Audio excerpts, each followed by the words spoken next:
popcorn. We are two niggas spoiling movies. Yeah.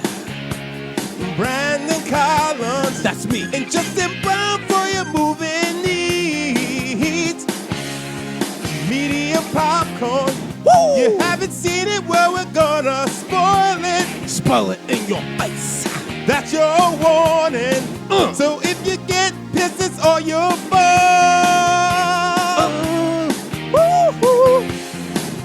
What is up, little biscuits and sun-dried tomatoes? It's your boy, Brandon Collins.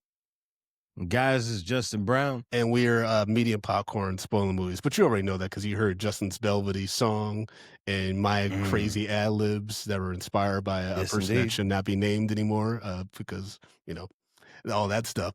But we're incredibly excited to have creator, award-winning, animator, storyteller, Mr. Matthew Cherry on Medium Popcorn. How are you, sir? What's going on, guys? Happy to be here. We're happy to have you. Pleasure. Huge fan of your work, especially Hair Love. My wife has big hair that she has long struggled to get people to understand how it works and how style it. So always appreciated your work, both of the books and of course the short film, and then later the series. Everything. No, I appreciate it, man. It's been a journey, man, but happy to still be here. Yep. And speaking of journeys, congratulations on fatherhood and everything. How's that been? Yeah. Man, we tired, bro. I know. I reached out to you about Drunk Like History, and you were like, "Man, I'm a father, bro. I can't be out." Yeah, man. Can't be drunk. I got a 6-month-old and a 2.5-year-old, so she's getting up every 2 hours at night. Still in the room with us. So yeah, man, every day is a struggle. Yeah, bro. I got a 6-year-old, 3.5-year-old, and an 11-month-old. Oh my God. Yes. So you're in there one more tier than I am. Hey, listen, man. Hey, you're in the shit. You're in the shit. Right. So, Matthew, what are you currently working on? What kind of projects are you currently focusing on besides fatherhood? We just did a Kickstarter for a kind of new animated proof of concept / short film, so called Time Signature. Really excited about that. The Kickstarter just wrapped up a couple of days ago, and yeah, man, just trying to move it forward. Awesome. And what was the animation film that like really made you want to get into that genre specifically? Man, I mean, it's been a lot of them, man. I always remember this story because my parents always would use it when they wanted to embarrass me. But man, there was, I don't know if y'all remember that cartoon back in the day, like Winnie the Pooh, like the OG one when he used to come. Yeah, we're not that young. I appreciate it. Yeah, no, man. I remember this story my folks always used to tell where I love this particular movie version of that story so much that I made them like keep running the tape out, like probably like 30 times in a row, to the point where they're like, "You paid us 5 times over what this one tape is worth. You should have just bought it, but thank you for buying it." You know what I'm saying? Giving us $50 when they really could have bought it for 10. And they just gave it to us. Like that's how much we rented it out. But I would say that, and like all the classics, man. Like obviously I loved Land Before Time, like Fievel Goes West, like obviously all the Disney classics, Lion King, like oh my God, like anything with black people in it too, Bebe's Kids, you know what I'm saying? Princess and the Frog too. Love all the Pixar joints, man. Like, yeah, man, cartoons were a big part of my life, man, growing up. And and even like the Saturday morning cartoons, stuff like Top Cat and Underdog, and like you know what I'm saying? Like all those man, I haven't heard Top Cat in a long time. Okay. Yeah, leader of the team. We had some joints, man, but growing up. Well, that's so interesting, Matthew, because our producer Lluvia sent you over a list of animated films, and like Lion King was on there. You obviously have Fievel Goes West, All Dogs Go to Heaven, Tarzan, Hercules, The Wild Robot. Like, why did you pick Fievel Goes West? An American Tale, by the way. I always forget to see. Oh yeah. No, man. I mean, just like I want to talk about like just heartbreak, man. Like heartbreak and animation. You know what I'm saying? Like I just love like how those movies really kind of make you grow up faster that you're probably Mm, meant to in a lot of ways because they're just dealing with such real issues, you know what I'm saying? Dealing with death, you know what I'm saying? Dealing with loss, dealing with loneliness, you know what I mean? So yeah, man, all those, American Tail, Five Goes West, those definitely go hard. Obviously Lion King, sometimes like we're trying to show movies to my kids. I'm like, movie like Encanto or a movie like you know, uh Moana, and like you're like, all right, wait, so they're like two. Do we have to are we ready to broach this concept of mm. like kind of death and loss? Like, you know what I mean? Yep, Like yep. maybe it's too early to kind of incorporate that. But as kids, we just attacked it head on. You know what I'm saying? I think we ended up being more well rounded because of it. Well, yeah, I Yep. think the late 80s, early 90s, Justin and I have reviewed a lot of 90s movies on this podcast. And the 90s were just unhinged. There's very Right. little filter. And especially with animation, right? There was like some really trippy, far out stuff that came out. And to your point, I think about Fievel Goes West. I forgot that Fievel is basically like lost for most of the movie. Yes. Like he's just in the desert and he Yeah. probably should have died. I wouldn't be Yeah, surprised if he fell Right. off a train. yeah. I wouldn't be surprised if the Yes. third act was revealed to be all like in his head before he like took his last breath because it was just he was Yes. left out the pasture out there. Pretty Um, much. but what do you remember seeing Five Goes West in the movie theater? Like, what was your connection with this movie when it first came out? Man, I don't really remember going to the movie theater too much growing up, man. A lot of it was just like buying the tape, you know what I'm saying, and you just run it back. You Yeah, run it to the tape pop, essentially. And so yeah, man, just being able to kind of watch it obviously with the folks, and then like watch it on your own time too. Just really, man, like and then moving out to LA, you know what I'm saying, kind of being on your own, you know what I mean. Like there's so many kind of moments in your own life that you're like, this feels very similar. for Mm. sure. I remember when this movie came out. I remember the build up to it. I used to get really excited about the movie posters. I haven't seen. I have no Yep. context on this stuff. I didn't know that this is a sequel to American Tail. Like I had no idea. I just saw this cute little mouse guy with like a gun, a spider with some guns. I was like, oh, this seems interesting. And then I Hmm. thought my mom was going to take me to go see this opening day. And it turned out we went to go see Beauty and the Beast, which of course was the superior animation film in regards to success and awards Yeah. acclaim and everything like Yep. that. Um, Yeah. yeah, I mean, look, the movie was so real, bro. They talked about a mouse burger a feast. Well, You know what I mean? that was wild. that was insane. And then it's voiced by John Cleese. Cleese. Yep. That was crazy. That was my whole thing with this movie though. It's like because I haven't seen American Tail, the first movie, in a long Yeah. time, right? And maybe I need to watch it again to get more context in the world because I'm like, all right, so Bible is cool with this one big tiger, cat named Tiger, right? But other cats in Right. this world are like amicable with like mice, but then they also like some of them are like, no, we're still gonna eat these people. So I'm like, how does the food Yep. chain work in this world? You know what I mean? It like was very confusing to Exactly. me. The cats are white Exactly. people. That's what it is, though, right? Because they're amicable with immigrants, but they're still, they will use them and consume them. Oh my God. Yeah, Listen, you said it Am not. I right? You said it not me.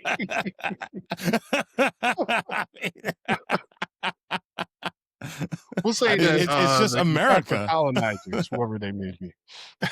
Yeah.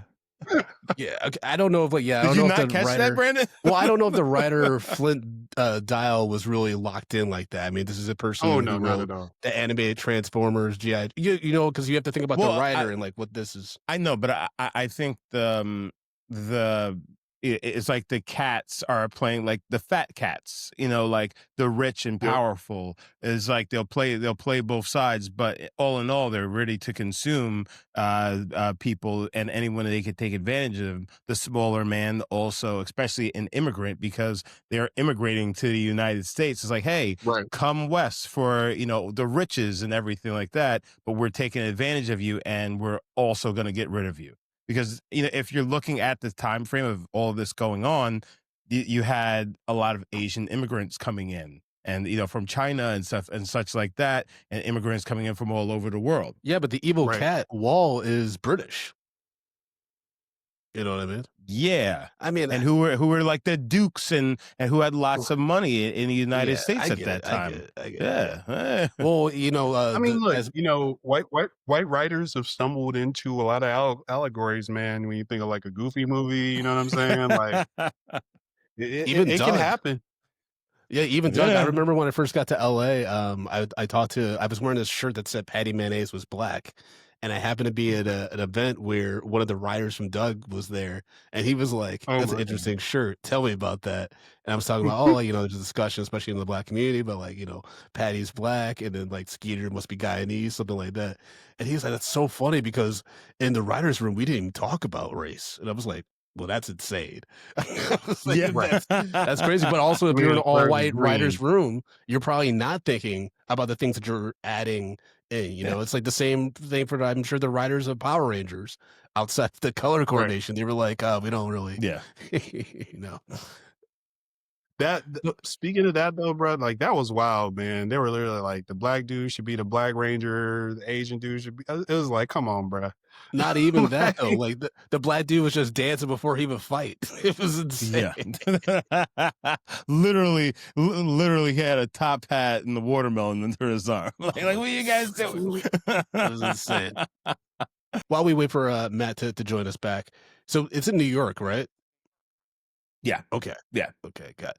So the family struggle in New York, and then they like get convinced to go migrate out west, and then it's just. But again, Brandon, at this time, it was a gold Yes, it was rush, the gold rush, yes. that was going on. So everyone was going west in the hopes of riches or a better life, because you also got to realize this is also a part of the Industrial Revolution. So, with moving into a new space, you're moving into new opportunities, better jobs, and then you could possibly get on something, and then you could work your way up and be a manager making more money. Or you just find gold.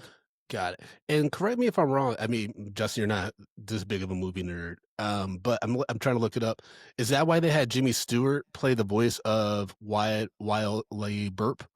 Because it wasn't Jimmy Stewart in Grapes of Wrath, which is about I'm not sure. the migration out west. You know what I mean? I thought that was yeah. like that's why they cast him. That'd be a cute like homage to that story.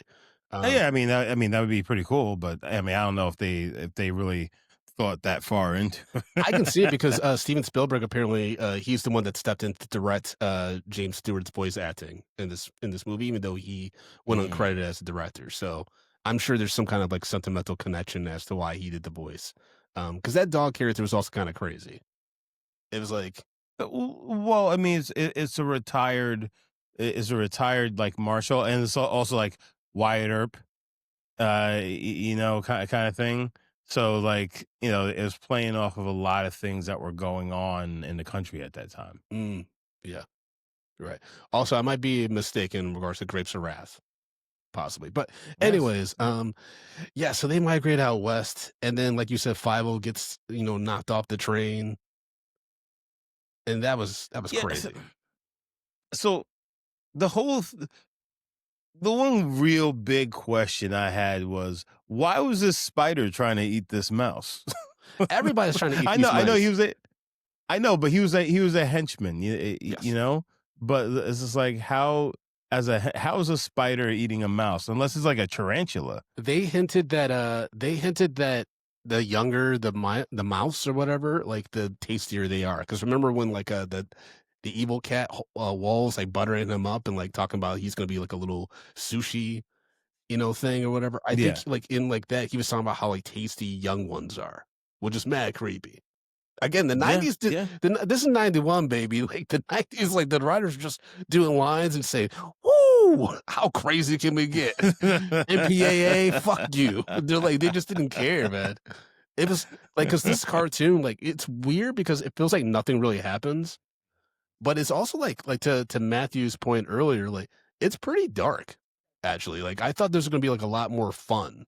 You know what I mean? Like, yeah, but I mean, again, just when you're dealing with the subject matter that they're talking about in that time frame, it was pretty dark for people because they were They're in poverty, bro. giving They're in well, poverty. not The even daughter's got poverty, tomatoes being Brandon. thrown at her and shit. That was crazy. These tomatoes are bigger than them. I'm like, yo. Well, I mean, it's just the fact is like, all right, you're putting everything you have on this idea. But at the same time, yeah, what you putting everything in, you going all in is just making somebody else money, and they know that they're gonna come out on top and you're gonna be screwed. So it's just like, and most people fell into that space unless they went out there and then they broke away from that and they went further out and then they tried to find gold on their own and then start their own thing. But like even so, when the big train comes along, the tracks get laid and everything like that, you find yourself, at the end of the corporate the corporate spear. Yeah, that's true. That's true. I'm just saying, like I didn't realize they were Russian too. The Moskowiches. I didn't realize that they were Yeah. Russian mice and stuff. So there's just like interesting accents and stuff. And then we have a side story with Tiger, who I know like this movie was trying to make him like seem silly and endearing. I thought he was just a buffoon and like was constantly putting himself and others in danger. Like I did not care for that whole like you got to pretend to be a dog and like stand up for your lady because he's trying to like he's dating this female cat that's leaving for the West because she wants a growl on the cow. I was like I don't know what that means, but she said she wants a cat that's more like a dog, and I was like, lady, you seem like you don't know what you want. Which is very indicative of the '90s and how they wrote women. No, man. She wanted a man with that dog in him. You know what I'm saying? She want that dog in him, Brandon. You know what I mean? You know what she wants. She wanted a guy. She wanted a badass. She wanted a cowboy. Yeah, because she said he was a scaredy cat, and he's like, I'm not a scaredy cat. And I was like, is this supposed to be Tigger? Like, what's happening here? And that was weird. The voice. I mean, but this is also when did this movie come out? 91. This came out in like 91. 91, right? The voice acting, Dom it felt like DeLuise did the voice. 1961. Yeah, well, it felt like 1961, like in the sense of like what they were going for and the performances that they were giving. It was really like hokey. I mean, that's when Dom DeLuise like blew up, like in the '60s. So yeah, if it ain't broke, don't fix it. Yeah, it is a weird. It is a very weird thing. It's just a weird thing. Tiger should have died when he has that whole like shootout, like line up with the dog and the evil cats and stuff. Like yeah, Tiger would have been laid up, but they just said he got like this Superman cat strength and whooped everyone's ass. And I thought it was hilarious because he's standing by his woman. Yeah, he has to stand and deliver. This kitty had that good kitty, I guess. But I did find it hilarious when Wiley Burp was like to Fievel, "Hey boy, we ain't gonna make it. You should get out of here while you can." Like he was very like he was like, "Yeah, this ain't looking good for us, homie." Like, because the plan was, so the evil cat was going to get all the mice together in front of the saloon that he's opening, and then he was going to use this big mouse trap to kill them. And then the cats are just going to feast on all the mice? Yes. But that's like good for one big meal. Like, what are they going to do after that? But at the same time, this is after they just used the mice to build his saloon. So he used them for like basically free labor. And then on top, and then now once the labor is like, then they're going to eat them. But like, again, let's not get dark too, as hell, man. That's so dark. Yeah, but I mean, yeah, but if again, contingent of the times, they were, it was just like, hey, you're building the railroads. Jesus. Hey, go into that. Oh, welcome back. back. Power surge, man. My internet was down for a quick sec. No worries. We were just talking about the evil cat Wall's plan to get everyone outside his saloon opening and then kill them all with a mouse trap and then eat them. Basically, it was deep. And which also they made that mousetrap. So how did they know it wasn't a mouse? Did they not know it was a mousetrap? You know what I'm saying? Well, maybe they had to put like they created certain pieces, and then you have like different teams put together like the different pieces, so no one fully knows what they're building. It's like the same way that I imagine Bruce Wayne hires contractors to make the Batcave. You know what I mean? You can't have the same team building out everything unless you just pay them all like millions and millions of dollars, like not Saul Goodman. Gus from Breaking Bad. Okay, You got to like export a bunch of people. I mean, like you said, Justin, it's immigrant labor. So, you know, it's like, hey, There you don't go. see nothing, don't say nothing, and you get to like Or have you some cheese. disappear. Yeah, how did the mice get fed? Or like, what did they get paid in? Cheese? No, because they were eating tomatoes and shit. You're getting paid in a better life. No, I mean, as soon as they got off that train, yo, Mama Moskowitz was like, I don't know if this is the right move. There doesn't seem to be anything here. Dad's like, it's okay, lady. She's like, this town looks sad. She's just like, it's opportunity. Which it's great that Matthew was able to come back, because now we can talk about, we haven't even mentioned the 2D animation, which I thought was great. Like, if there's one like really like shining thing about this movie, story aside, I thought the animation was fantastic. Oh, yeah, same. Yeah. I mean, it's so I don't know, it's crazy, man, growing up as a kid, like not really being aware what good animation is versus kind of what isn't, and just like being blessed with all this like incredible art kind of before your eyes, and not even realize what all it took to make it happen. It's pretty incredible. Yeah, and there's just something Even the bad movies beautiful had about the amazing old animation. cell. Like, Yeah. Yeah, like the old cell animation, and just the way that like everything's hand drawn, and like how well it just holds up. Right. And I kind of miss a little bit of this grittiness, you know, like I watch Bob's Burgers and Simpsons and stuff, and like they're great, but there's just something I miss about the old school animation of those characters. You know what I mean? A little bit of rougher lines, not so smooth with the coloration and stuff like that. But this movie, like it's like I said, it just holds up very well, and it feels indicative of the time, because like that's back in the 90s, where like there was a lot of attention to detail. And like he just did some really creative stuff. They were really pushing the envelope. Like this and Beauty and the Beast coming out at the same time must have been like an animation fans like wet dream at that time. Facts. No, for real. You know, you have the two of the biggest studios in the game releasing movies, but of course their box office performance was completely different. Exactly. This was the first Universal animation sequel in a while, and then it would continue to be the last one until, I believe, our producer Lluvia found this until Despicable Me 2 in 2013. Oh wow, that's great. Now there's other Fievel stories, but I haven't seen any of them. I guess there was also a show, maybe. Yeah, I wasn't aware of that. To be totally honest, it's the first time I'm seeing this movie. That was probably You never seen Fievel Goes West cable, before? man. Never. I didn't know what that was about.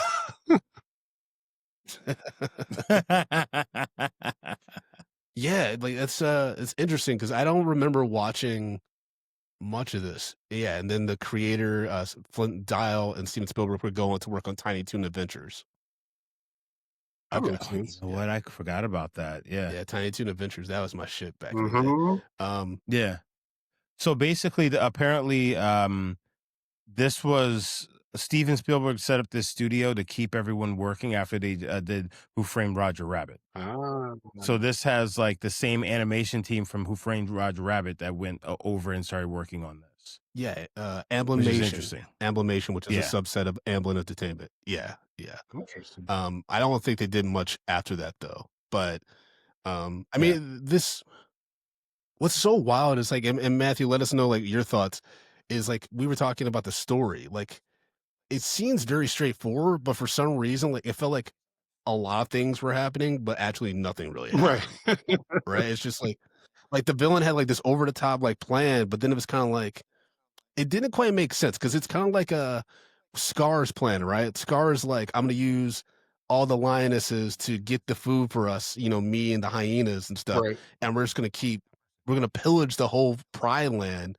And so at the end, when like no one can eat, then it's like, well, oh shit. Like, you know what I mean? Like the villains never think beyond like step one of their maniacal plan. Like, he's like, because after, like I was telling Justin, like after he eats all the mice in the town, like what are you gonna do? Try to do that con again and get more mice to come out like, there? You're Like, still gonna be hungry, like after the next day. Like, I mean, eventually, Justin, people are gonna find out. Like, some mice is gonna like write down in the sand, like, don't come here, or like, you know, or. Well, I mean, but that's exactly how they were taking advantage of immigrants at that time. this is like kind of true to form is of what was going on at that time. So it's just like, yeah, like people would come out and then all of a sudden they get screwed over. But when do they really have contact with with home outside of letters and things like that? And how long does it take to get a letter across the country? But by that time you got trainloads of people just shooting out, but it's also everyone has all of this hope. So they're gonna go anyways, and they're gonna think, well, I mean, you made a bad deal, not gonna happen to me. Next thing you know, mousetrap, boom, got him. Yeah, and at the way that they showed that mailbag got stuffed with all the cats that then got thrown on the train and ripped apart. Yeah, like if you had a piece, had a letter that you were sending out that was important, like it didn't get to the destination. Yeah. Which is wild because back then, like this takes place in 1890. So like back then, like, whew, I wonder how long you had to wait when you didn't hear back from a letter you sent out to be like, I don't know if that letter made it. You know what I mean? Like, how long did you wait? That's real. Damn. Dear my love, John. You know what I mean? Because it could take a long time depending on where you're sending it and like how. Oh man, that's kind of crazy. But I did find it fucked up that the bad cat, like his up and comings, was like he got like put on a train with his old owner, Right. or whoever that woman was. That's the bad thing that happened. I'm like, yo, in the 90s they used to kill these villains, so he got off very, very easily. Very much so. Very much so. You know, Gaston fell off of rescuers down under. Like those motherfuckers were falling off cliffs and waterfalls and shit. Brutal deaths. Falling in the vats. This cat just like has a bow on its head. Falling in the vats of like cauldrons and shit. Like yeah. Scar got eaten alive. Like this cat had it easy. Yeah, man. Like you just like, all right. I was just watching A Bug's Life with my kids. Oh yeah, Hopper gets fucked up, rightfully so. Yeah, now that got some analogy. Yeah, with but the bird. he gets yeah. But yeah, he got fed to those chicks, the birds. Yeah. The baby birds. I'm like, oh boy, that's because he's gonna get ripped apart by 3 birds. I mean, a lot of these animation movies do like it's sometimes it's more so than others, but like the Bug's Life is a good comparison of like, taking advantage of people, making them think that they're like less than, like that they can't stand up against you, and like being, that's what oppression's about, right? And so like the way that they treat the bugs, like, I love that scene with Hopper and like the grasshoppers where he's like, if they realize how much power they have, we're screwed. Like I love how like the villain's like, yo, y'all gotta get on my level because you don't understand the things that I'm doing to trick these bugs, these ants. Right. Yeah. So real. And that's the problem. This cat didn't have all the cats on the board. He didn't have that little spider dude because that dude was trying to kill Fievel. Like, yeah, he fucked up. He didn't have the right he told crew. him to get rid of Fievel. Because Fievel was too smart, right? No, because Fievel came, when they were on the train, he overheard their plan. That's right. And he's just like, get him all, get him out of here. Then Fievel falls off the train. Then he pops up again, and that bugs and the spider's just like, well, I guess I can eat you now. Yeah. And then Catwool, he pulls a Hook from the movie Hook, and it's like, oh, I'm gonna take the daughter under my wing because she has a beautiful voice, and she's going to be like the diva that gets everyone on my side. That was kind of like weird / creepy, by the way. Didn't like that storyline. Right. And also, Tanya had an okay voice. I don't think she deserved to have the tomatoes thrown at her at the beginning. But, that traumatized her to the point where she's like, oh, this evil cat thinks I'm a good singer. Now I'm going to perform every night at his, like, saloon. Right. I was like, there's a lot of exploitation happening. I'm getting, like, Flashdance vibes. I'm not a fan of it. I'm not a fan. When you really think about it, though, like, I got to go back and see what the rating was on that, man. But, like, we were really watching stuff that kind of was above our punching weight a bit growing up. You know what I'm saying? Like, yeah, it's kind of interesting. I think it might have been rated PG, which is crazy. I don't think this would be a G. Let's see. Rating. Let's see. Fievel Goes West. Again, this is not. Was 1991. Was G? Oh my god. Yeah, I was about to say this is 1991. Yeah, so that would have been the rating system would have been damn near PG-13 with that. Yeah, I mean, to be fair, like Jaws was rated PG and that had like titties at the beginning, so Again, that's 78, but still, like, the 90s, because wasn't like Addams Family, like this came out around 91. Like, I think Addams Family came out in 91, 92. Yep. Like, you were seeing like kids getting their arms cut off and stuff like that. Obviously, it was like, a prop and stuff, but like, I think that was only like PG. Again, the 90s were insane. Really were. Between We were a animation, hardened people at that point. yeah, and animation. Remember, there's some freaks because there's it's not in the Blu-ray or in this version that I saw, but apparently there's a penis drawing in Fievel Goes West. Wait, what? Yeah, penis doodle appears in one frame at 46 minutes and 20 seconds during Tanya's Dreams to Dream song, but it was removed in the Blu-ray. And there was also, remember, in Little Mermaid, if you look at the VHS cover, which I have over here, there is, some stuff on the castle that looks like dildos. That's So the animators were kind of freaky. They were putting some crazy shit. Yeah. So yeah. Matthew, you got to keep an eye out. You got to I keep an eye mean, out. Like, you are, but I feel I might be You got to make on sure that nobody's one. putting in stuff in your work, man. I'm like waking up Yo, out another of a dream, wild- like, wait, that's what I saw. wait. Who put that in Right. there? Another weird connection of Beauty and the Beast with this movie is Celine Dion actually did a version of Dreams to Dream, but then it was re-recorded by Linda Ronstadt, and then Celine Dion went on to sing Beauty and the Beast. Oh wow. That was nominated for Oscar. Yeah, so this is like this weird rivalry between these two projects. Oh, interesting. And then Beauty and the Beast ended up being the first animated film ever nominated for Best Picture. Dang. That's crazy. That's pretty nuts. That's crazy. All off the back of Celine Dion. Well, I mean, it wasn't just her.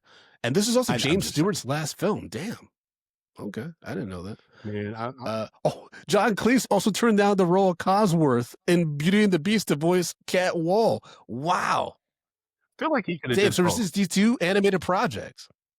Feel like He could have done both, right? Yeah, I think back in the 90s, it was a little bit different. So like for Matthew, for Hair Love, like how long would you, I know it was like a TV show, but for each episode, how long would the actors be in the booth, like recording an episode? Like, would it be a few days? Would it be a few hours? Yeah, I mean, we would try to knock out like 3 or 4 episodes at a time. And so they might be there like an hour, Oh, wow. hour and a half at most. You know what I mean? Like, and then like we worked with like, it was cool because like some actors, like they weren't able to come in some days, like Tamar Braxton, and like they would just set up a little situation. Damn. Okay, that's wild. I feel like back in the 90s, though, it probably is more laborious, right? For like for an actor, I feel like you were probably in there for maybe a few days, depending on how extensive. Matthew, for our show, we do pull up some Letterboxd reviews to talk about the movie we're discussing. So our producer Lluvia pulled up a few Letterboxd reviews, starting with Queen of Chaos, who wrote, "Nah, this movie is so peak, all haters can answer to the end of my slingshot. 3.5 out of 5 stars." Very passionate feelings about Fievel Goes West. Okay. This next one's from Lydia, right? Sorry guys, I keep having delays on my end with Google Chrome when it comes to these Letterboxd reviews. It's like they don't want us to read them, Justin. They just don't want us to be great. They don't want us to be great. They don't want us to. We lost Matthew again. It's okay. Matt. It's okay. They don't want us to be great, baby. It's all right, everybody. We're gonna, keep it going. But so Justin, this is your first time seeing Fievel Goes West, so that means you hadn't seen American Tail, right? The first one. No, for sure not. Got it. Are you interested? I didn't in even know American- it existed. I never even knew it existed. Like even Fievel Goes West, you never knew this existed? No, I knew that Fievel Goes West existed. I never knew that this was actually a sequel. I was like, American Tail. Like what? Yeah, I hear that. Now I'm getting like a weird wait signal. Did Google Chrome go down? I mean, I'm using Google Chrome right now. My Google Chrome is fine. Yeah. You may have to update your stuff. Oh, sorry, man. Yeah, Yeah, Chrome is acting crazy for me too. I was trying to pull up these Letterboxd reviews versus talk about American Tail. Fievel Goes West, and I'm just getting the circle. I'm just getting the circle. So in the meantime, Justin, break down our rating system, baby, while we have Mr. Cherry with us.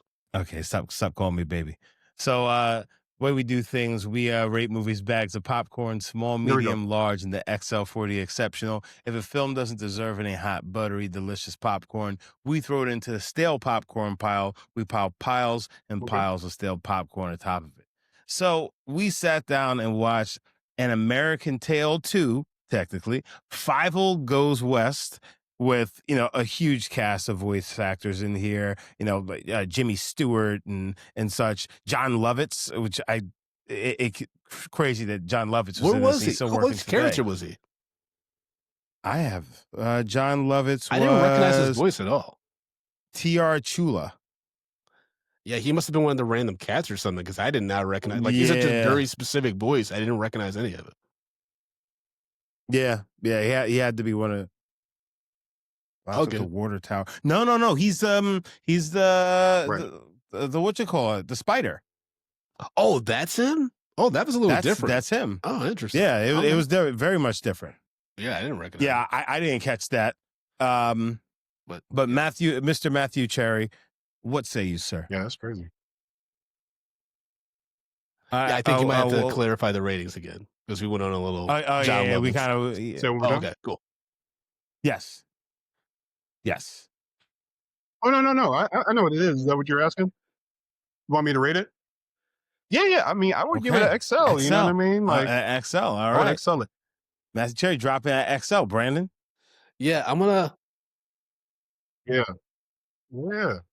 Oh yeah. Do people ever recommend bad movies and then like throw them in the stale? Yeah, Matthew. Like our fans hate us, and so they're like, "Hey, y'all should watch this movie." Like Jim Casa. We're like, "Yeah, sure, fans." And then we have like the worst 2 hours of our lives, and we're like, "Thank you." Everybody. Yeah. I am gonna give this. Okay, so I'm gonna give this a small. But the only reason why it's not getting a medium is just because I wish there was more there. But the animation is fantastic. The animation is really just stands the test of time. Like as soon as we got that opening shot with like Fievel having his dream sequence with a Wiley burp, I was like, oh man, I miss 2D. I miss 2D animation. We talk about it all the time. I know it's like very expensive these days, but it looks so damn good. And it's 2D animation is some of the stuff that you can still show your kids. Like I can still show like young people like scenes from Fievel Goes West, and like they may not like connect with the story, but they'll be like, oh, this looks cool still. I think you'd be hard pressed to find someone who's not impressed with this animation. So, but yeah, Justin, what's your rating? Right. Yeah, so I'm gonna go with a medium. I guess I think it's obvious. I kind of saw the parallels between this and kind of the historical time period that they were sitting in at the time, which I thought was cool. But at the same time, I kind of wanted Fievel to get up on out of here. I wanted that kill the little mouse, get rid of this mouse because he shouldn't have survived this. But at the same time, it was like you said, the animation was great. I thought the story was pretty good. But it was just I thought Fievel was a little bit annoying for my blood. For your blood, Jesus. Yeah, for my blood. Yeah, because I needed blood. That's wait, Fievel. You found Fievel annoying, but not Tiger. Tiger drove me crazy. Both of them, I found them annoying. See, I thought Fievel I thought Fievel did the best he could given the situation he's being raised in, being an immigrant in America, and he's lost in the desert to the point where he thinks that his friend Tiger is a mirage, and Tiger, who's significantly older, also thinks he's a mirage. I was like, okay, they can't both be helpless. Yeah, that was nuts. That was nuts. That was insane. Also, what is the age difference between the two of them? Because they can't be best friends if it's more than 5 years. This is creepy. It's like when the teacher from Glee was like telling that student Finn, he's like, "You're my best friend." I'm like, he is 16 years old and you are in your 30s. This is not appropriate, sir. Listen, people are lonely, okay, Brandon? People are lonely. I have teenage friends, 19-year-old friends. Who said that, everybody? That's one of my favorite Office lines when Michael Scott says, "I know a bunch of teenage girls who would differ," and then Jim's like, "You know a bunch of teenage girls." So stupid. But Mr. Cherry, it's been a pleasure. I'm so glad we were finally able to make this happen. Please tell the listeners how they can follow you and keep up with all the projects you're working on. Yes, same. Just on social, man. Matthew A. Cherry on everything, man. Appreciate y'all. Oh, Next we've time we done do that. this, We've I done gotta Electric find Boogaloo like too, Electric and Boogaloo 2 or something. Like get y'all a real. But yeah, we'd love to do like it could be in our animation real movie or popcorn something for you. outside that genre, whatever interests you. Like we would love to have you back on for sure. No doubt. No doubt, man. I appreciate y'all, man. And I'll circle back around, you know what I'm saying, when nice. projects get Awesome. ready to come out Awesome. too. Well, Getting folks, you know, close you to can, pulling the trigger on a as couple always, you live can action follow the things show too. at Medium P Definitely keep y'all Podcast in on the all loop. social media platforms. You can follow me at Frodo Yeah, man. _Blackens on Instagram and Threads. That's where I'm at most of the days. FrodoBlackens.com for show dates. Got some Drunk Black history and some other stand-up shows coming on in the city and stuff like that. So hit me up there. And then if you want to support the show, Justin, financially, what can they do as well as follow you? Well, guys, if you want to follow me, go to Jay Brown Did It on all the social media platforms. But if you want to support this show, you need to go to Patreon, patreon.com/medium popcorn. We have $2, $5, $10, and $15 packages. Our entire backlog is on Patreon. We got bonus episodes. We got so much content. If you're not on Patreon, you're not living. Again, patreon.com/medium popcorn. Real quick, before we let you go, Matthew, I got to point out three crazy things that happened in this movie that we didn't talk about yet. One was the cat tiger dissing the dogs and saying your mother was never housebroken. I was like, yo, that is a wild thing to say. Again, the 90s were crazy. The other was when they arrive at the town in the West, the mom says to the dad, she says, you know something, Papa? I think we got snookered. And I was like, I don't know what that word means, but I feel like if you could dig deeper, it might be problematic in 2025. And then the last one was we didn't talk about the Native American mice. And that. Oh, yeah. That was I wrote down "Oh Lord" with a T. I was like, oh boy. Back when you could just write anything again, in the movie. Historical context. It's insane. It's insane. But Mr. Cherry, again, thank you so much for joining us. We really appreciate it. Yeah, wishing you all the best with your projects. Indeed, brother. Thank you. Anytime. All right, little biscuits. Yes. Peace. Peace.